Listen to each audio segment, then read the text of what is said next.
Geek Out! You wanted the best, you got me instead. It's another episode of Kiss My Podcast.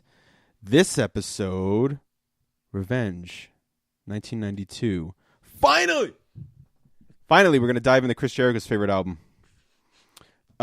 This is, I told Sam before we started this morning, I was like, this is the most notes I've ever done for an album. And he was like, good notes? Because we had been on such a stretch. Oh, man. We were on a decade, man. Like, look, I can finally say, I really sat down and dove into these albums more than, most other albums I enjoy. And I can definitively say I do not like 80s Kiss.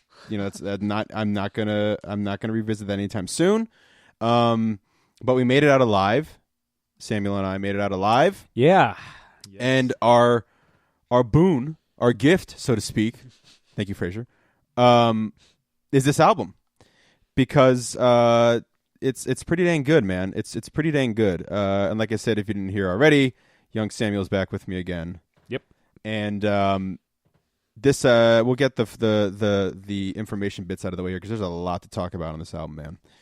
It's released May 19th, 1992, so a day after my sister's birthday, but she wouldn't be born for another 3 years. Recorded February 1991 to March 1992. Now listen to this shit. Listen to the amount of studios. We have 7 studios for this. Rumbo Recorders, Track Records, Cornerstone Records, Ocean Way Recording, Acme Recording Studios, the Enterprise Studios, and A&M Studios. So they're all over the place, but hey, it worked. One of the big fucking elements of this album being good is Mr. Bob fucking Ezrin has returned. Yeah. Bob Ezrin. Because they had kind of somewhat parted ways on not the best terms. What was the last album he had produced for them? Music before? from the Elder. Music from the Elder. So they all kind of left with a bad taste in their mouth. And I think if it's a 50-50 shot, but I'm pretty sure it was Paul that wasn't super keen on they kind of like the most animosity came from Paul. Yeah, I think, or it could have been Gene. Phil, or it could have been. What? Let me try it this way. I'll do 2, so you can you can believe whatever you want. Gene really didn't want Bob Ezrin back. Paul didn't really want Bob Ezrin back. Okay, there we go. So we're on record for both. So anyway, he comes back though, and I think it might have been a thing of let's fucking show them. Let's show them how we do it. Because Bob Ezrin, is the Kiss producer. He's the one who helped them find their studio sound. Yeah. With Destroyer and others. But anyway, got a couple singles here. Of course, we'll dive into them more in the track-by-track section. First one, the first one being "God Gave Rock and Roll to You" "God Gave Rock and Roll to You 2", released August 22nd, 1991. "Unholy", released May 4th, 1992. "Domino" is in 92. "I Just Wanna" is 1992 as well, and "Every Time I Look at You" is in 1992 as well. Basically, just 92 was peppered with revenge singles. A little info here. Like I said, Bob Ezrin had been 10 years since they worked, and it was to get. Really wasn't necessarily to do the album at first. It was to work on "God Gave Rock and Roll to You" for Bill and Ted's Bogus Journey. Yeah. And of course, there's plenty to talk about. I think the most notes I ever wrote for a song was for "God Gave Rock and Roll to You 2." So there's a lot to jump in there. But one big return, an unfortunate departure, and an addition on this album. So a return, weirdly enough, is Vinnie Vincent. Now he returns to help write some songs, and he comes to Gene basically saying, I want to apologize for my actions and I want to make amends. And I actually think this is when Paul was like, I don't know, but he helped write some songs in this album, some pretty good songs actually, and with Paul as well. But as it goes, unfortunately, Vinny kind of returns to his old ways and basically, in the words of Gene, destroys any further involvement in the relationship with Kiss forever.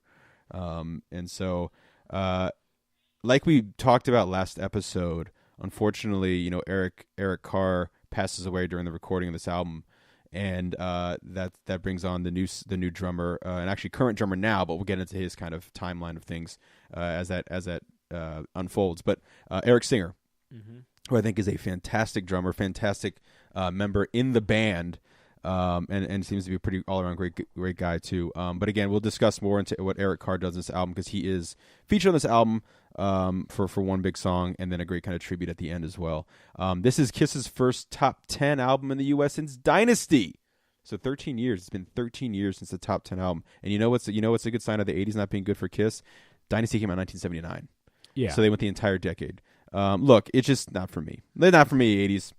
The album art, now great. It's simple, but I dig it. I remember when I was reading comic books, I would see ads for Revenge in comic books, and that was pretty cool. Because they look like a straight up metal band, like the big leather trench coats, the facial hair. They weren't like glam rockers. This is, at this point, glam rock's all but dead. Thank God. Yeah, grunge is kind of ruling the airwaves, but Kiss, Kiss gets a little darker. They get a little darker, and we'll actually, not this episode, but next episode we'll talk about their grunge album. But yeah, so they're getting a little darker, a little heavier, and it works. Here's a quick side note. Jesse Damon and Tommy Thayer provide backing vocals on this track. I have no idea where. It's not specified anywhere. I'm assuming the song that Jesse Damon helped write, he provided the backing vocals. But somewhere on this album, Tommy Thayer, future lead guitarist in Kiss, and Jesse Damon provide backing vocals. So just a side note there. Yeah. So let's do it. First goddamn track on this album is Unholy, sung by Gene, written by Gene and Vinnie Vincent. This was one of those ones that I was really excited to get to. This was kind of the gift to myself to get through the 80s because I legitimately love this song. I'd put it up there with favorite Kiss songs of all time. I think this is a song I always use for Gene's vocals being the goddamn mad notes. I like it better than any of the songs that were released in the 80s. The riff is huge. I'm assuming Vinny had something to do with that. Like I said, Gene's vocals are on point. The scream he lets out at the end is, I hope it's him screaming away the past decade. And also kind of a return to like Gene being like, I'm here. Like I'm back. Yeah. He's committed again. I'm back to being in Kiss. I just love everything about the song. Like I said, this album is Kiss getting how Kiss got their groove back. They're starting to get that groove back. And I'm sure Bob Ezrin had to help with that. Yeah. I'm sure having, again, it's I don't mean anything by it, but having a new member in the band, Eric Singer, it has a new chemistry, a new kind of thing going on with it. It reshuffles the deck. Exactly. And a new decade. Like we're going to start off fresh. I kind of talked about not liking the chanting vocals, but I like the chanting works on this. And one of my favorite moments in the song was always been when Gene, he doesn't do it the entire song, just does it once, where he decides to sing the riff. He changes the vocal line to be the riff, which is kind of cool. But it's just a great song, Yeah. No, it's and it's a good indicator of what's to come on the rest of the album. How much fun is it to us to be like talking good things about a Kiss album again? I haven't done it since Love Gun. I was not on Love Gun. You weren't on Love Gun. You were on Destroyer. I was on Destroyer and Dynasty and the solo albums. And every 80s album I have to look it up. So probably just straight up Dynasty, but there's some alright stuff here and there on the solo stuff. And Dynasty has three. This is very much a guitar-driven and very dirty guitar-driven. There's like, one power ballad on the entire album, which is good. Mm-hmm. Yeah, there's a straight-up acoustic jam, too. Anyway, so again, just a fucking back to them writing great opening riffs in opening tracks. Very, very good. Very good, Gene. Very good for you. Next track's Take It Off. Sung by Paul Stanley. So we get Mr. Paul singing here. Written by Paul, Bob Ezrin, and Kane Roberts. Kane Roberts was a guitarist for Alice Cooper in the late 80s. Do yourself a fucking favor and Google search Kane Roberts right now. Just do it. Because what it is, and this isn't exaggeration, it's if Rambo was a musician. I'll leave it at that. His guitar is a goddamn machine gun. I'll leave it at that. Yeah. Okay.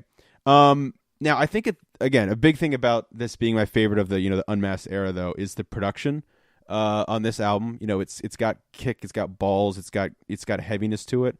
The vocals are really crisp on it. Paul starts to seem like he's a little inspired again because God, man, that guy carried Kiss in the 80s. There's some great switches in the vocal lines too, and I don't know, it just keeps the song fresh. You know, the big thing about the 80s Kiss for me was that it wasn't, it was just, by the time the first verse and chorus happened, you've heard the whole song. You know, you didn't need it over and over again.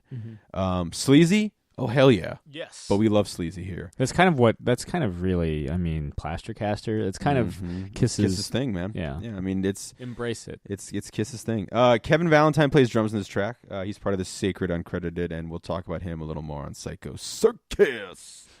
But anything else to add about Take It Off? And, you know, just I mean, it's good to see, like, you know, to see Paul Stanley get into the take center stage in the fray. He's clearly, I mean, it's his Unholy in a sense that's like, look, I can do kind of like dirty, raunchy, angry song too, and I don't think it works nearly as well. Raunchy, angry song. Yeah, I don't think it works nearly as well as Unholy. Yeah, he's got a big time raunchy one later. But yeah, I mean, it's I think they're being inspired by each other again. Yeah, you know, because at this point they've been a band for almost 20 years. Yeah, and at this point, I mean, no other.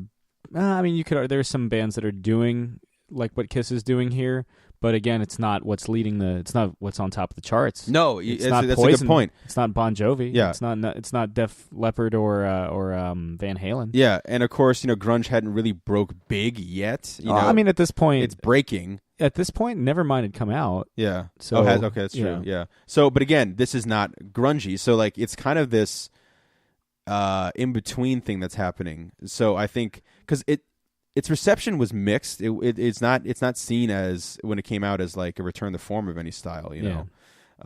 But no, it's a perfect sound for Kiss at this time frame, and it just, they finally kind of leveled off and found what they were looking for, I guess.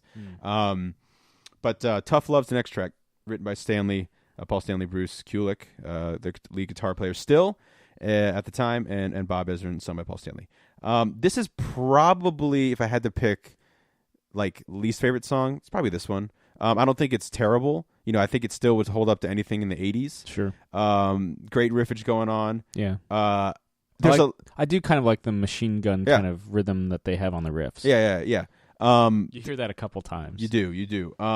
The line, "I never knew how I needed you till now," even though they're not singing about Bob Ezrin, every time I hear that line, I think it's like they needed Bob Ezrin. They needed, like, and Bob Ezrin might have needed Kiss, man. Like, you know, there's some crazy times with Bob Ezrin, but you know, they go together really well, and it shows for Revenge, man.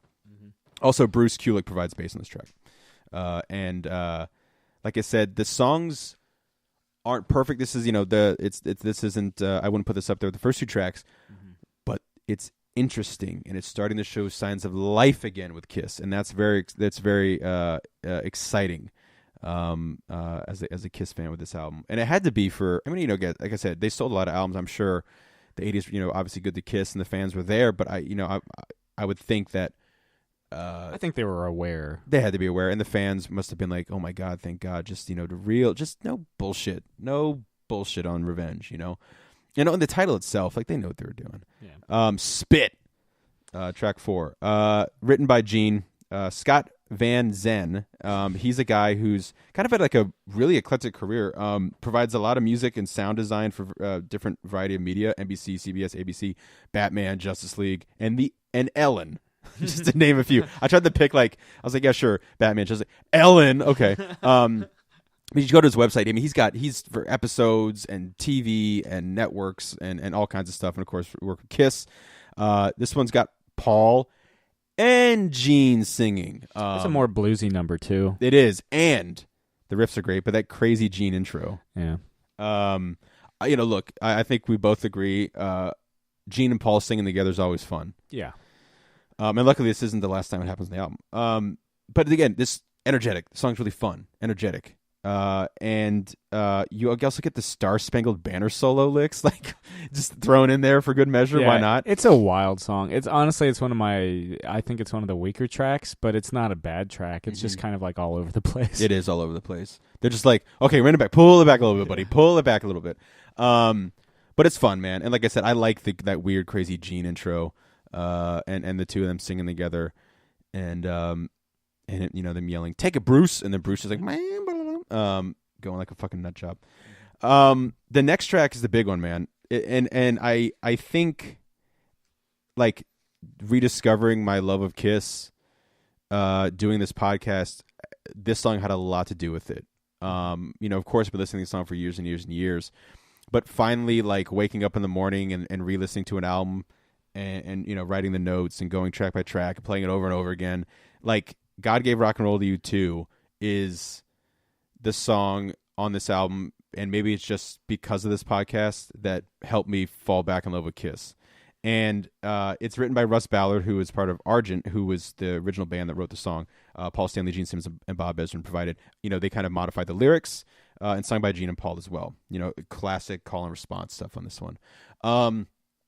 Like I said, this is the most 80s song on the record. It's 80s, yeah. I mean, granted, it was covered in by a band called Petra in 77 and 84. Yeah.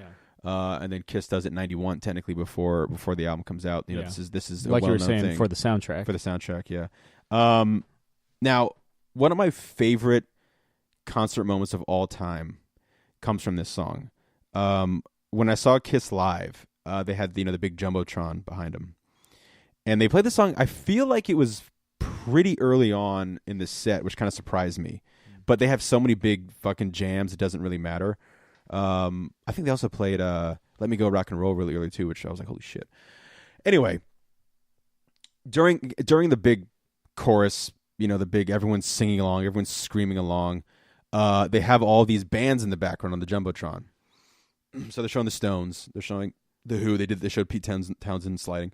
They showed, just all, Nirvana, bands that have come before and since Kiss.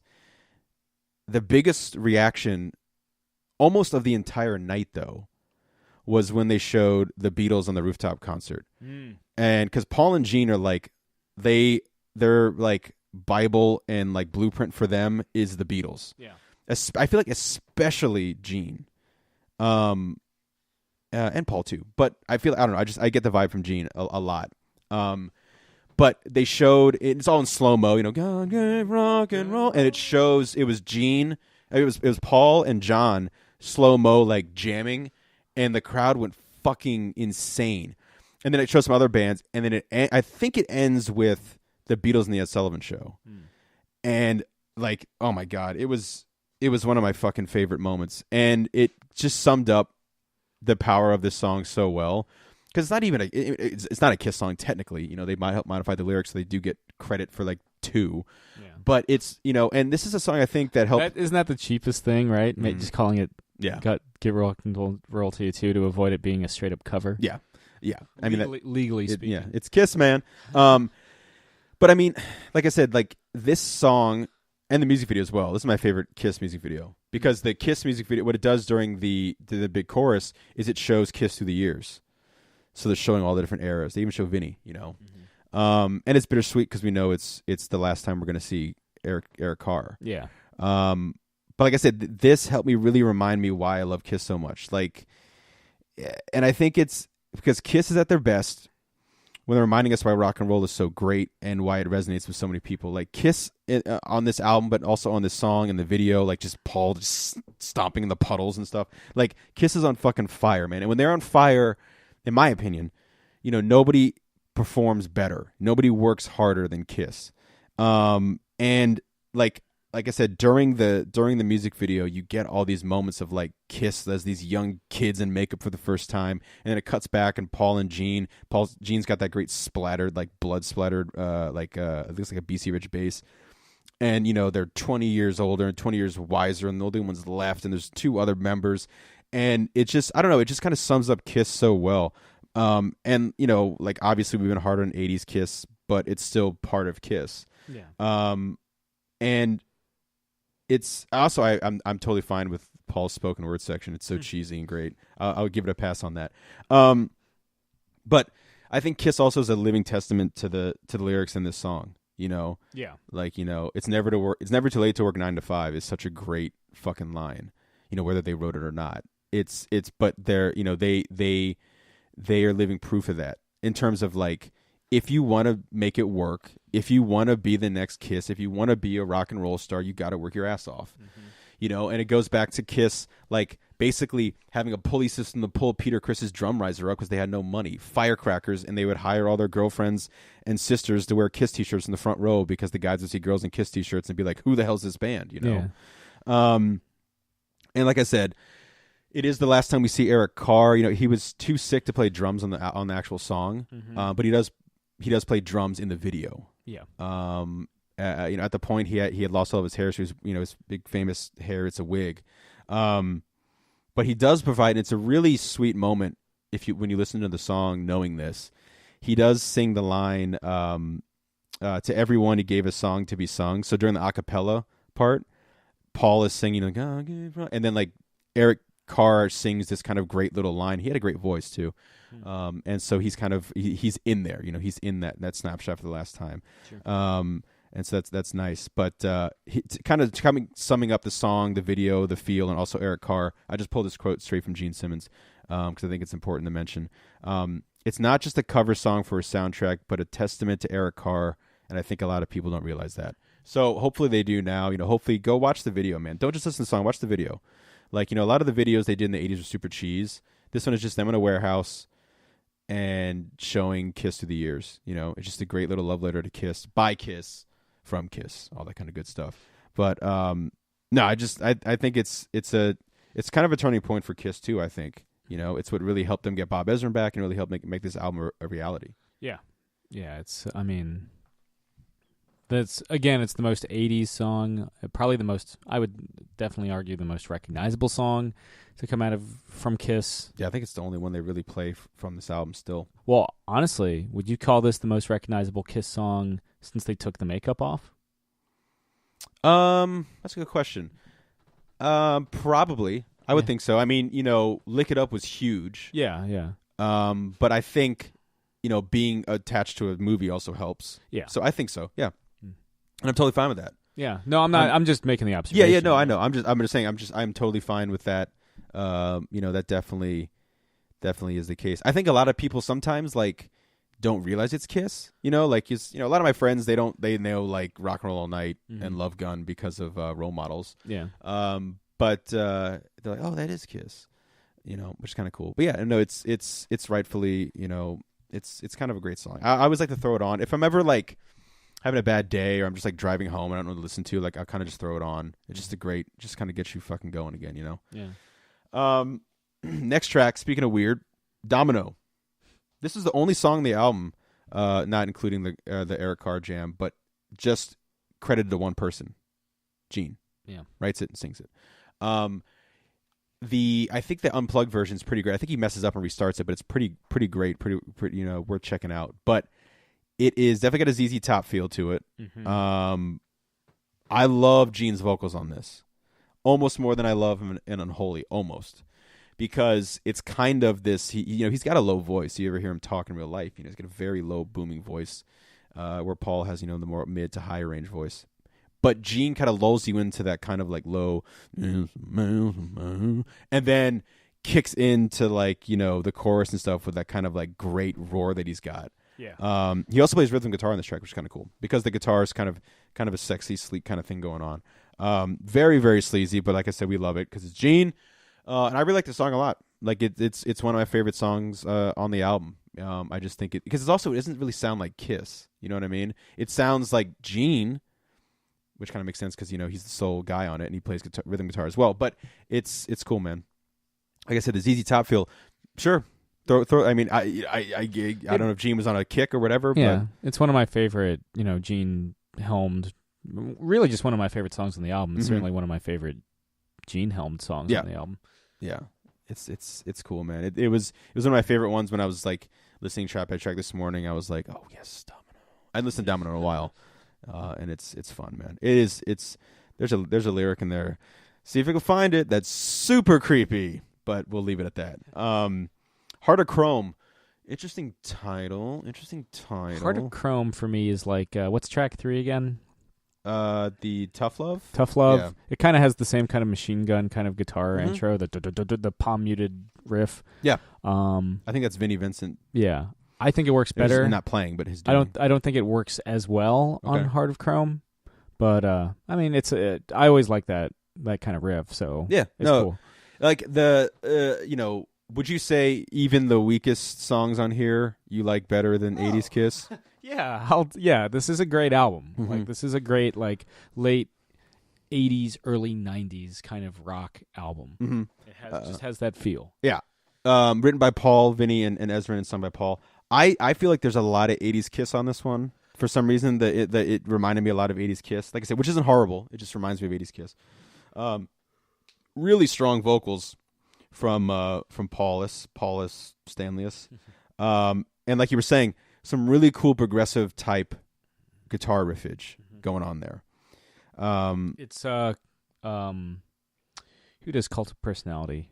In Living Color. Living Color, yeah. It's almost like Living Color before Living Color. That's very good. Very good. Top mocks. But this isn't the last time we're going to see Vinny. We'll see him or hear from him one more time. But there's some really cool vocal work too towards the end of the track. Kind of like not a cappella because there's still music. I mean, still guitarage and riffage going on in the background, but some really cool kind of like weird vocal work going on. The next track, "Thou Shall Not Pass." No, it's just "Thou Shall Not." Written by Gene and Jesse Damon, like we mentioned before, sung by Gene. Jesse Damon is a musician that he's basically works in the '80s. Done a lot of albums here. He was in a band called Silent Rage. And he's worked with Kiss multiple times, and we will hear from him again later on. I like Gene's vocals on this one, man. Yeah, again, it's a fine. There's like Spit's kind of weird for me, and there's a song we'll get to where I'm like, oh, you're the weakest one. Yeah, we're not there yet. It's just an ass kicker of a song, man. Like it's just really, really cool, really rocking and rolling. I feel like there's a lot of like autobiographical stuff in here that Gene's doing, especially early on in the track. You know, he's from the Holy Land, and 'cause he's not born in New York, but he kind of raised in New York, and just talking about his life, which is kind of cool because you don't really get that from Gene. You don't really get the autobiographical stuff. I mean, I guess you kind of do the more sleazy stuff, but it was more promiscuous days in Kiss before meeting Shannon Tweed. Although this one he already has. Anyway, it's just a great rock and roll track. I dig it, man. This is where we hit the ballad alert button on this one, like in the fucking go to DEFCON ballad. Yeah. Every Time I Look at You, written by Paul Stanley, Bob Ezrin, sung by Paul. I dig the acoustic work and the melody on this one.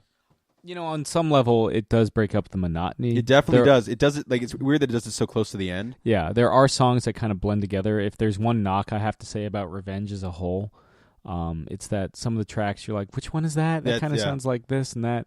I mean, luckily I like what they're doing for the most part, so I'm like, oh, well, it's still fine. But yeah, this one breaks up the monotony, but again, it's them trying to like do Beth, and it just doesn't work. It's almost more it's Beth, but it's almost Hard Luck Woman too, the acoustic stuff.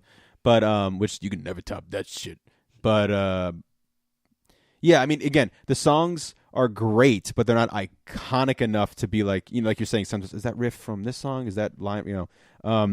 Would you be like this? Could be just totally ridiculous, but would you look at the song any differently if it was earlier in the track listing, or is it just the fact that it's a little too late in the monotony breakup? Maybe if you had made it like track 4, like instead of Spit, and then moved Spit a little later, because I don't know.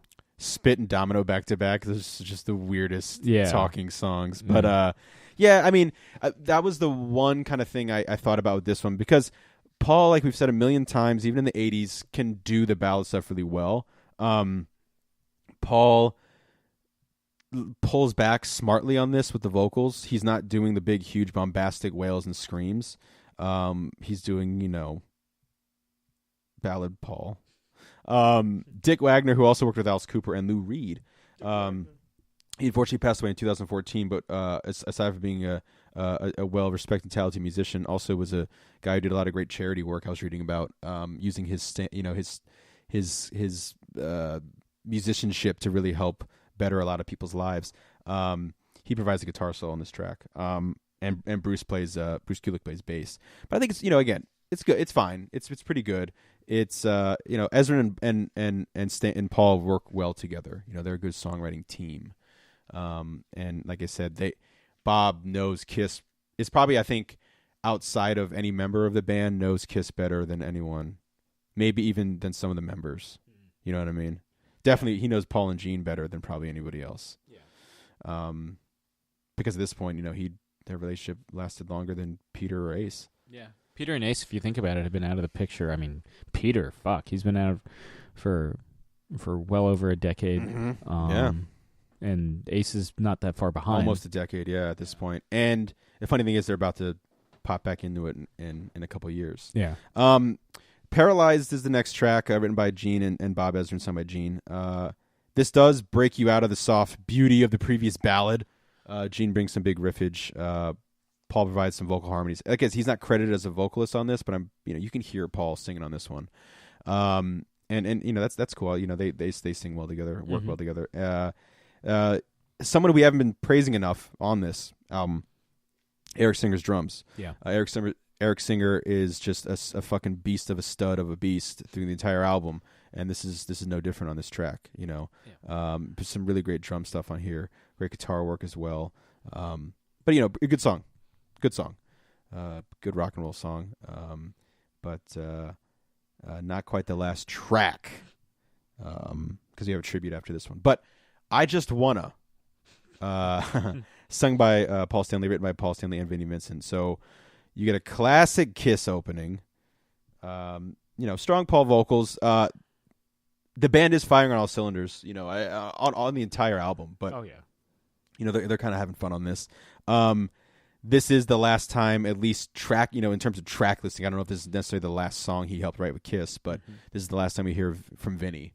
It always struck me weird that he came back and then blew it again. Which is unfortunately seems to be part of his personality. I feel like that's. I mean, you see quite a bit of that. I think in Kiss, people kind of falling into old rhythms at a certain point. Yeah, it's unfortunate, but he helps. I mean, the dude helps write some. His two. I mean, he helps, I guess, with Creatures too. But his two albums that That's still fuck it. Well, let's say the three albums he was part of, Creatures, Lick It Up, and this, are pretty great. Some pretty great stuff there. It's just unfortunate that Demons or whatever you want to call him got the best of him. Because he could still have been in Kiss at this point. The band. But it's just just fucking unfortunate. Also, ridiculous. I just want to forget you. Which is a classic, and that comes from fucking Paul Stanley, not Gene Simmons. Which is pretty great. It's cheesy as hell, but pretty damn great. And this one has that weird kind of heavenly vocal breakdown in it, which is kind of cool. I dig it. Pretty strong closer. I mean, like I said, I say it's the closer in terms of studio tracks written for this. Yeah, certainly for the album. For the album, but the last one we get is Car Jam 1981. Of course, credited to Eric Carr. It's an instrumental. A really great little jam, like a really kind of funky jam. At the beginning. Yeah. I think kind of a fitting and wonderful tribute to end a pretty damn great Kiss album. Yeah. You get to really hear the power of Eric Carr on this track with his drumming. And it's not really necessarily even drum solo. It's just kind of, he goes a little crazy. It's only 2 minutes or so. But like I said, it's kind of a nice way to dedicate the album to Eric Carr, because he did nothing but what Kiss asked of him, and loved by the fans and loved by Gene and Paul and everyone who met him. Ace, I think even Peter talked well about Eric Carr. So it's bittersweet, but it's kind of a great little send off, and the fact that the last album he's associated with is such a damn good one. Yes. Yeah. So this was a jam from 81? Yeah. Why the hell isn't this on any of the 80s albums? Who the fuck knows, man? It would have been so good. Who the fuck knows? It's such a cool little funk, it's awesome. Custom thing. Yeah. It's better than most of the stuff on their 80s albums. It's the best 80 thing they ever did. No, it's cool. It's always cool. But yeah, I mean, I honestly think, I know Chris Jericho said this is his favorite Kiss album. I don't blame him. I really think this is one of Kiss's best albums. I would say almost in general. I mean, because a lot of people, are like, anything, you can't put up anything against the makeup stuff, and that's tough. I think that if you would have classic Kiss basically through Dynasty, like in the pantheon of great Kiss albums, and then you would bookend the makeupless era. You would have Lick It Up, and you would have Revenge. And that would be it. Yeah. And the 80s never existed except for 83. It was the only year that ever existed in Kiss's mind. Yeah, you wouldn't have Creatures. You wouldn't have music from the older. You wouldn't. It would end at Dynasty and pick up End of Dynasty, hop over to Lick It Up, and then Revenge. What's funny, because like I'm one of those weird guys. Like I like bits of Unmasked. Creatures is okay, but in terms of like Unmasked era stuff, I agree with you 100%. But you know, here I'll lay it down here. I'd put Revenge over Dynasty. I'd put Revenge over Lick It Up, all of the Unmasked stuff, but yeah. I'd still put it over Lick It Up. I mean, Lick It Up's a pretty great album. Yeah. Would you put it over Unmasked and Creatures of the Night? Yeah. Okay. Yeah. The one I came really close on, I'm not necessarily if I'm ready to say it, but it's Dressed to Kill? No. It's more of a production thing. It's Hotter Than Hell. Because like Hotter Than Hell has some of my favorite fucking Kiss stuff on it, but it's produced so terribly. Like you know? Dressed to Kill. Yeah. Dressed to Kill is just thin, you know? Yeah. And it's catchy as hell, but oh my God. But yeah, it's Kiss Rejuvenated. They're ready to rock and roll and take the rock and roll throne again. Funny thing is, though, the new lineup is tight and talented with all the ammunition in the world, but there's strange magic brewing, Samuel. Strange magic. And there's a fateful performance between old members that is getting ready to technically change the timeline of Kiss forever. So I'm going to leave it with that. We have another album before the big reunion, but that's a nice little tease because in between the two albums, the next album we're going to talk about, a little album that happens called Kiss Unplugged, which I highly suggest checking out. I highly suggest watching it. It's one of my favorite Kiss things ever, and that's a lot of where my thing comes. Where I think technically maybe the tightest best lineup is the Unplugged era. You also get Peter and Ace back. But anyway, any final thoughts on this before we wrap it up? It's just a great album. You know, it's just a solid rock album, and again, it's a good way to end things. Yeah, and I'm glad to have you on for an album, you know, Unmasked era album that's good. Yeah. That's great. Yeah. But remember, kids, rest in peace, Eric Carr. We love you forever, and remember to rock all night and party every day. Goodbye. This has been another Geek Out production. If you enjoyed what you heard, hey, you know, we've got a special episode every Friday. Of course, there's the usual catching up show every Wednesday, and you get book club episodes just about every Tuesday these days. Thanks for listening.